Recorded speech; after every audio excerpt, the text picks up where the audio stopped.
Hi, my name is Jade Darmawangsa. I'm 23 and I'm a surf content creator.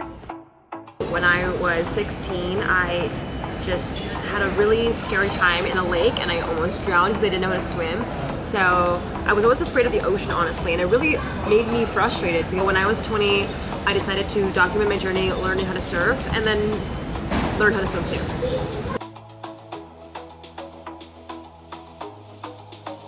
My ultimate surf goal, which scares me, saying out loud, is to get barreled at pipeline. And if you don't know anything about pipeline is like this deadly mystique wave, but that's beautiful. It breaks over 2 inches of water, not joking. And the water has a bunch of reefs and caves, and if you get slammed on it, you could crack your head open, which has happened to people. People die there. So don't do what I did unless you're trained.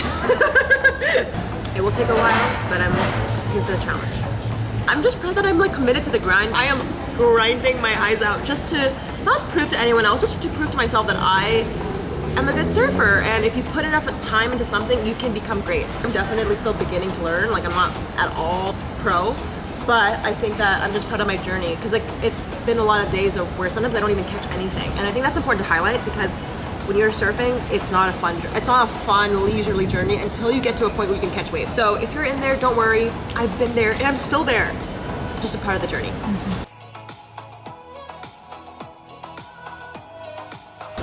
I was surfing a very, very popular spot in Orange County, and someone literally goes up to me. Obviously, he's Caucasian. He goes, "Konnichiwa." And he goes, "Are you Japanese?" I go, "Is this 2024?"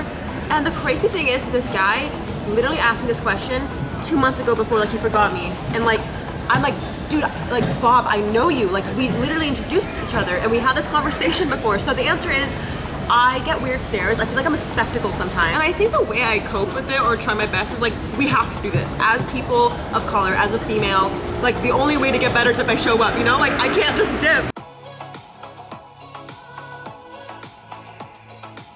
My most successful video probably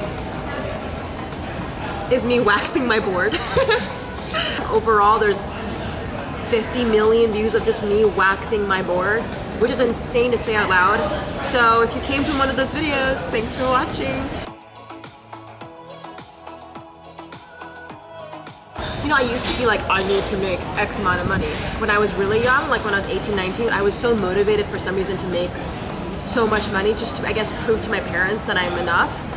I feel like I am enough in the water. I feel like I'm enough with my effort because I put so much effort in the water that like I don't need to prove anything else to anyone. So yeah, just to be happy. Part of it, if you're not okay with failing, surfing will be really hard. I share these vulnerable sides of me because I know that someone will relate, but the con is I do get hate comments. I mean, it goes as far as like, get out of the lineup, you don't belong here. Someone says like, just stop surfing. I think there's a reason why people don't show the real sides because you will get flamed. And honestly, I don't regret it because people can hate me, but you can't hate me for being honest. I've done a lot of research about Iceland and apparently there's no crowds because who would want to surf in a glacier? But I am here to find empty waves. If you know a spot with empty waves, you're probably not going to tell me, but please let me know.